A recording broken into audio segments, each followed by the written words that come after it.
प्रदेश के मुख्यमंत्री योगी आदित्यनाथ ने आज राजधानी लखनऊ में आयोजित कार्यक्रम ट्रांसकॉन 2023 में 48वें वार्षिक conference of Indian society of blood transfusion और इम्यूनो हेमेटोलॉजी का शुभारंभ किया। यह कॉन्फ्रेंस 6 से 8 अक्टूबर तक आयोजित की जा रही है। इस अवसर पर सीएम योगी ने केजीएमयू स्थित ट्रांसफ्यूजन मेडिसिन विभाग की एचओडी डॉक्टर तुलिका चंद्रा और उनकी टीम को ट्रांसकॉन 2023 के आयोजन पर बधाई दी है।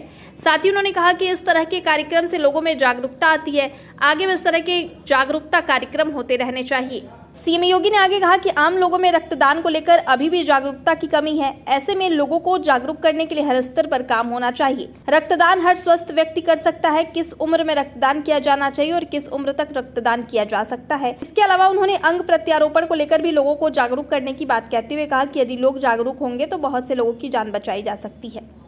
25 करोड़ की आबादी आज के दिन पर उत्तर प्रदेश में निवास कर रही है और 25 करोड़ की इस आबादी के लिए स्वास्थ्य की बेहतर सुविधाएं उपलब्ध करवाना, स्वास्थ्य के क्षेत्र में देश के अंदर और दुनिया के अंदर क्या कुछ नया हो रहा है,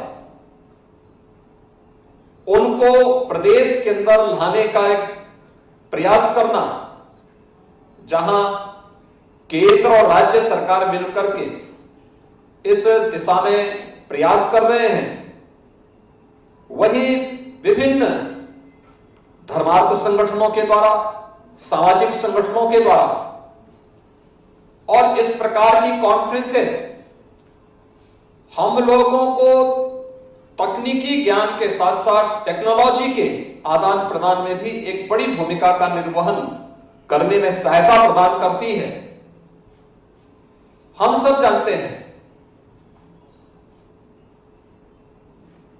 कि इस क्षेत्र में जो अभी भी डेफिसिट है उसका मूल कारण है जन जागरूकता का अभाव।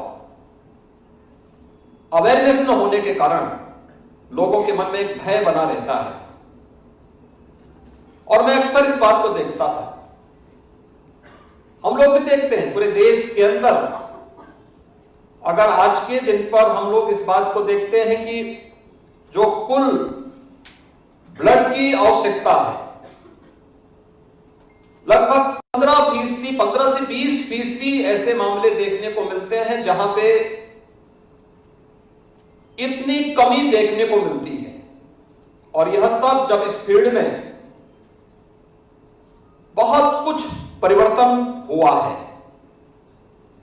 आज से दशकों पूर्व एक यूनिट ब्लड से केवल एक व्यक्ति के लिए उसको उपयोगी हम बना सकते थे, एक व्यक्ति के लिए उपयोगी हो पाता था। लेकिन आज एक यूनिट ब्लड कई लोगों की जान बचाने में योगदान दे सकता है। ब्लड कंपोनेंट सेपरेटर यूनिट लगने से आखिर टेक्नोलॉजी आगे बढ़ी। एक ब्लड से अलग अलग प्रकार के कंपोनेंट निकाल करके उसके माध्यम से अनेक लोगों की जान को बचाने में या उनके लिए उसे सहायक बनाने में उसने मदद की। लेकिन जिन लोगों ने उस टेक्नोलॉजी को नहीं अपनाया या जिन लोगों ने उस तकनीकी ज्ञान के क्षेत्र में आगे बढ़ने का प्रयास नहीं किया, वे आज भी होल ब्लड पर ही निर्भर होकर के वहां की व्यवस्था को चलाने का प्रयास कर रहे हैं और यहीं से समस्या खड़ी होती है। अगर पूरे देश की डिमांड है 1.5 करोड़ यूनिट ब्लड की, तो 20 से 25 लाख यूनिट आज भी देश के अंदर कम पड़ते हुए दिखाई देते हैं, क्योंकि लोगों में जागरूकता का अभाव है। और यहीं से शुरू होता है जब पेशेवर रक्तदाता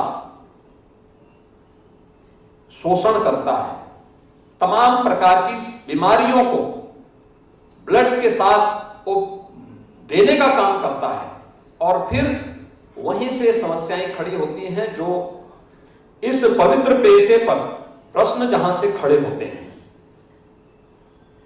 इस फील्ड में बहुत प्रगति हुई है और बहुत अच्छा काम भी हुआ है। मैंने तो यहां पे इस सदी की सबसे बड़ी महामारी के दौरान सामान्यतः शासकीय कार्यों से बहुत कठिन होता है कि हम किसी एक विभाग को फोकस करते हुए कार्यक्रमों को आगे बढ़ा सकें। इस फील्ड के बारे में और जानने की और मुझे पूरा विश्वास है कि 3 दिनों की कॉन्फ्रेंस एक सार्थक दिशा में आगे बढ़ते हुए हम लोग पब्लिक अवेयरनेस की दिशा में कुछ ठोस प्रयास आगे कर पाएंगे। मैं यहां पे राज्य सरकार की ओर से आपको आश्वस्त करता हूं कि जो भी सहयोग यहां पे शासन की ओर से आपको चाहिए होगा, सरकार उसमें भरपूर योगदान देगी। आप सबके प्रति मेरी मंगलमय शुभकामनाएं। धन्यवाद।